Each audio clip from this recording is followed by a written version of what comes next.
Cheesy Hockey, Blue Futon, we're going back in the box with, a DVD this time. Hide and Seek. Actually, I just bought this a couple months ago because if you watch my other review on the Netflix one, the Hide and Seek, the China version, how it was basically a verbatim copy of the Korean version. I said I like Korean movies better as a whole by production value and how it's made. So I was like, $8 Amazon, I gotta buy this. And so let me know. Now I'll let you know, what am I talking about? If this is better, the Korean original, or the China version they made basically 1 year exactly after. Let's go in the world, yo.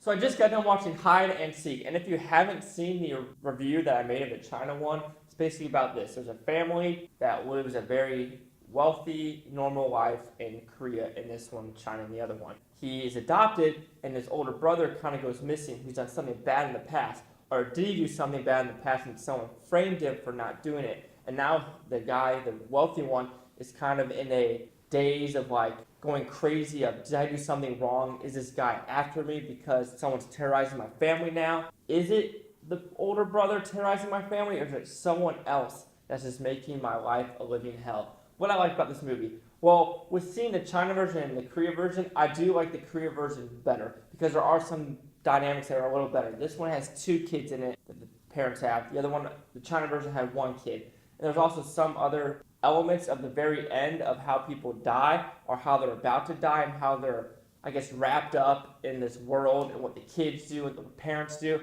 I think this one is a little more realistic than the China version, but of course it is almost a verbatim carbon copy print. No joke really is of like the set pieces, the locations, even though it's filmed in China and Korea, but like the room sets of like going into these apartments are almost verbatim the same. It's kind of crazy, like no joke. It was almost watching like carbon copy. Like you're like, you can't make a little bit of difference. Of course they made the story a little bit different, but no joke. Set pieces, costume design, the script, almost was like the same, and I'm surprised they got away with it. But like I said, there are some changes in the China version, thank God, to the story, but the Korean version is still better.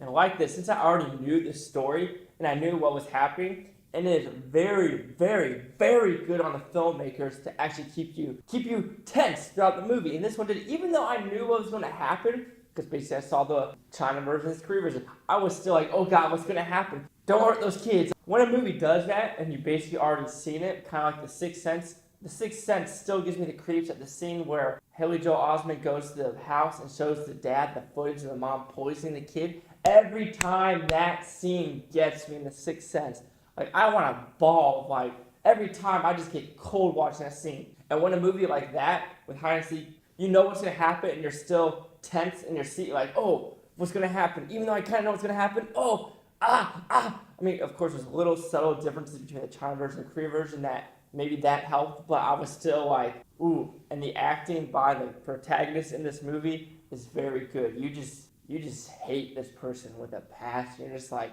oh my God, you are crazy and you're raising crazy yourself. So Hide and Seek, good story. It keeps you tense. Well-made movie. It's another Korean great movie. Bad about the movie, of course, there's some character choices where you're like, you're going to leave the door open.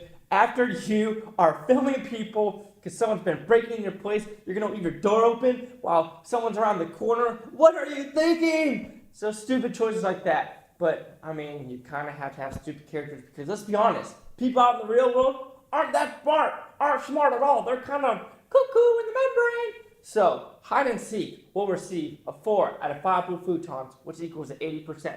So we can see what the critics and user scores actually gave this version. 404, not found. Sorry, please try again later. So yeah, that's a first. You can actually click it and it actually has the actor's name and the actual Korean title. Like, you know, the director and the actor's names are actually on the Rotten Tomatoes site, but for some reason, the page doesn't exist. Rotten Tomato, get your stuff together. Because I want to know what the critics and user scores gave this movie. Am I going to be the first one ever on Rotten Tomato and make me Rotten Tomato score certified? But yeah, it's a well-made movie. I recommend this movie. If you can find it on Amazon, no joke, it was $8. DVD, it's worth the $8. It's as much as movie ticket at the movie theater as well, or Netflix. I doubt it's really on Netflix, to be honest with you. So hide and seek. Do you agree with my 80%? Are the 404 not found? Sorry, please try again later by the critics and user scores. Please share the Blue Futon. Like, comment, subscribe. Let me know what you think about this Blue Futon utopia. You Blue Futonians. Thanks for watching and have a great day. Like I said, I don't know what I said the moral of the story with the China version. With this one, lock your doors. Be smart when you're in a new neighborhood. Don't really trust everyone. Look under your bed maybe, because this is basically a squatter movie, and this is based on a true event. We're watching the special features of this one. This is apparently a true story in Korea where they have this problem of people hiding in people's houses and living there without people knowing. It's in the States, and there's some stupid laws in the States of like, you can't kick them out even though it's your house. You can't kick squatters out. Like, it's a weird law, and you're like, what the crap? Some of these state laws are so stupid. It's my house, but someone can live in the attic because they can. You're just asking for someone to get murdered at that point. Like,